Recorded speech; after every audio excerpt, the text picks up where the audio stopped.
আমি লিটন মজুমদার, নাঙ্গলকোট উপজেলা যুব দলের সিনিয়র যুগ্ম সম্পাদক। আমি সাবেক ছাত্রদলের সভাপতি। আজকে আমি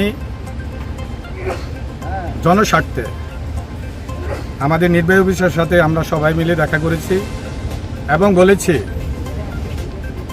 আমাদের জনসাধারণের যে দুর্ভোগ চলছে সেখানে প্রত্যেকটা ইউনিয়নের চেয়ারম্যান ঠিকমতো তাদের কার্যক্রম পরিচালনা করছে না।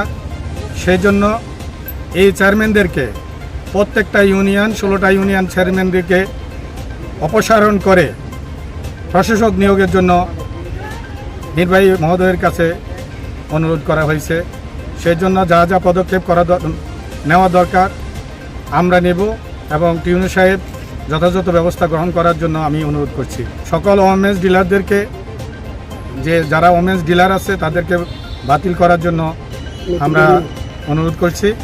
সেই জন্য নতুন আবার প্রজ্ঞাপন দিয়ে যেন নতুন ওমেন্স ডিলার চালু করা হয়, সেই জন্য আমরা নির্বাহী স্যারকে অনুরোধ করছি। নির্বাহী অফিসার আমাদেরকে বলেছেন উনি নাঙ্গলকোটের যে চেয়ারম্যানদের অবস্থা, যে প্রত্যেকটা অচল অবস্থা সৃষ্টি হয়েছে, ইউনিয়ন পরিষদ বন্ধ আছে, চেয়ারম্যানরা পলায়নরত আছে,